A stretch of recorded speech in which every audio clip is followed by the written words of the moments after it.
শারদীয় দুর্গাপূজার চতুর্থ দিন মহানবমী আজ, যেখানে সনাতন ধর্মাবলম্বীদের ধারণা মহানবমীর দিনে দেবী দুর্গাকে প্রাণ ভরে দেখে নেওয়ার সময়। নবমীর সন্ধ্যায় হয় দেবী দুর্গার মহা আরতি। দুর্গাপূজার চতুর্থ দিন মহানবমীর গুরুত্ব অত্যন্ত গভীর। নবমীর দিনটি মূলত দেবীকে বিদায় জানানোর প্রস্তুতির দিন। মহাষ্টমীর শেষে যে সন্ধি পূজা শুরু হয় তার মধ্য দিয়েই মহানবমীর সূচনা হয়। এই দিন ভক্তদের মনে আনন্দের পাশাপাশি এক ধরনের বিষাদের সুরও বাজতে থাকে, কারণ এর পরের দিনই প্রতিমা বিসর্জন দেওয়া হবে। নবমীর প্রধান আচার হল নবমী হোম ও মহাপূজা। এই দিনে 108টি পদ্মফুল ও অন্যান্য সামগ্রী দিয়ে যজ্ঞ করা হয়। এটি দেবীর কাছে চূড়ান্ত প্রার্থনা ও কৃতজ্ঞতা নিবেদনের একটি উপায়।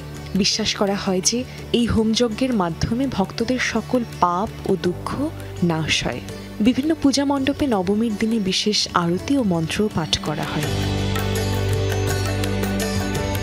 এই দিনে মণ্ডপে সবচেয়ে বেশি ভিড় হয়। সবাই দেবীকে শেষবারের মতো প্রাণ ভরে দেখে নিতে চান এবং সেই সাথে দেবীর আশীর্বাদ লাভের জন্য পুষ্পাঞ্জলি দেন। ঐতিহাসিক প্রেক্ষাপটে নবমী তিথি অত্যন্ত তাৎপর্যপূর্ণ। হিন্দু শাস্ত্র মতে এই দিনে দেবী দুর্গা মহিষাসুরের বিরুদ্ধে চূড়ান্ত বিজয় লাভ করেছিলেন। নবমীর দিনেই দেবী রুদ্ররূপ ধারণ করে চণ্ড, মুণ্ড ও রক্তবীজের মতো অসুরদের বিনাশ করেন। তাই এই দিনটি অশুভ শক্তির পর শুভ শক্তির বিজয়ের প্রতীক। বাংলাদেশের বিভিন্ন পূজা মণ্ডপে নবমীর দিন নানা ধরনের সাংস্কৃতিক অনুষ্ঠান আয়োজন করা হয়। ভক্তরা নতুন পোশাকে সেজে পরিবারের সদস্য ও বন্ধুদের সঙ্গে মণ্ডপে মণ্ডপে ঘুরতে যান। এই দিনটিকে অনেকে শেষ মুহূর্তের আনন্দ হিসেবেও গণ্য করেন, কারণ এর পরের দিন থেকেই উৎসবের আমেজ শেষ হয়ে যায়। ঢাকার ঢাকেশ্বরী মন্দির, রামকৃষ্ণ মিশন এবং অন্যান্য স্থানীয় মণ্ডপগুলোতে নবমীর দিন বিশেষ পূজা, আরতি ও সাংস্কৃতিক অনুষ্ঠান চলে। এদিনে অনেক স্থানে প্রসাদ বিতরণ করা হয় এবং ভক্তরা তা গ্রহণ করেন। নবমী তাই শুধু পূজার একটি দিন নয়, এটি দেবী দুর্গার শক্তির প্রতি শ্রদ্ধা জানানো এবং বিজয়ের আনন্দ উপভোগের এক অনন্য দিন।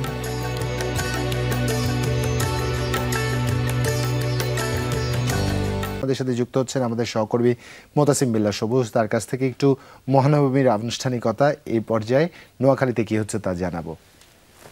সবুজ, শুভ সকাল। শারদীয় শুভেচ্ছা। শুভ সকাল জুবায়ের, শুভ সকাল জুবায়ের, শুভ সকাল রুনিয়া। শারদীয় দুর্গা পূজার মহানবমী বিহুতু পূজার মধ্য দিয়ে মহানবমীর যে আনুষ্ঠানিকতা সেটি মূলত শুরু হয়েছে। আর মহানবমীর যে তিথিক্ষণ সেটি যদি বলতে হয় তাহলে বলবো যে গতকাল দুপুর 2:14 মূলত সন্ধি পূজার মধ্য দিয়ে তিথিক্ষণ শুরু হয়। আর আমি এখন আছি নোয়াখালীর দশভূজা পূজা মণ্ডপে, নোয়াখালীর সবচেয়ে বড় পূজা মণ্ডপ। এখানে সকাল 7টায় চণ্ডীপাঠের মধ্য দিয়ে আজকের দিনে যে আনুষ্ঠানিকতা সেটি শুরু হয়েছে এবং এরপরে রয়েছে সকাল 10:30 পুষ্পাঞ্জলি, রয়েছে বিশ্ব শান্তি কামনায় হোম যজ্ঞ। এখানের মণ্ডপের যে প্রধান পুরোহিত, জানতে চাইবো যে আসলে আজকের এই দিনের কি কি আনুষ্ঠানিকতা রয়েছে। হ্যাঁ, নমস্কার সবাইকে, শুভ নবমী শারদীয় শুভেচ্ছা। আজকে আমরা আমাদের মায়ের মূল পূজা করব এবং যজ্ঞের পূর্ণাহুতি দেব। যজ্ঞের পূর্ণাহুতির মাধ্যমে আমাদের আজকে মহানবমীর পূজা সমাপ্ত হইবে। কালকে আমরা আমাদের দশমীর দর্পণ আমরা। আর আমাদের বাঙালির শারদীয় দুর্গা পূজা আমাদের বড় উৎসব। এই উৎসবে সবাই আনন্দ করে, সবাই মা যাতে সকলের মঙ্গল কামনা করে আমি করি। এখানে যারা রয়েছেন এই পূজা মণ্ডপে, জানতে চাইবে যে এই যে নোয়াখালীর সবচেয়ে বড় পুজো চৌমুনিতে হয়, তো কেমন হচ্ছে এবার শারদীয় দুর্গা উৎসব? সবাইকে শুভ সকাল। এবারের পুজোটা যথেষ্ট সুন্দর হচ্ছে এবং প্রশাসনের পক্ষ থেকে অনেক সহযোগিতা আছে। আমাদের এই ব্যায়ামগঞ্জ উপজেলায় মোট 26টি পুজো হয়, তার মধ্যে এটি সবচেয়ে বড় পুজো। আমাদের এই মণ্ডপের এবার 46তম, প্রশাসনের সর্বোচ্চ সহযোগিতা আছে। আমাদের এখানে সকাল 7টা থেকে নবমী পূজা শুরু হবে এবং সকাল 10:30টায় অঞ্জলি এবং 1টায় হোমের মধ্য দিয়ে আজকে শারদীয় পূজার আনুষ্ঠানিকতা শেষ হবে। কেমন হচ্ছে এখানকার যে পূজা? আসলে মাতৃ আরাধনা তো সবসময় মঙ্গলেরই প্রতীক, আর এবারও মায়ের আরাধনা সবকিছু মঙ্গল মতে হয়েছে, কোনো বিঘ্ন ঘটে নাই। এমনকি প্রশাসনের যথেষ্ট তৎপরতা লক্ষণ করেছি, যা আমাদের জন্য খুবই সুখপ্রদায়ক।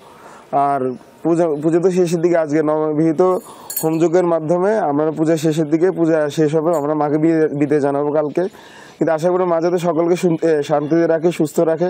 আমরা যদি প্রত্যেক বছর এভাবে মায়ের আরাধনা করতে পারি, এভাবে আমরা যদি মাতৃ আরাধনার মাধ্যমে মায়ের বিহিত অনুযায়ী মায়ের দেশটাকে সুন্দরভাবে কামনা করে সবার কাছে সুন্দর হবে।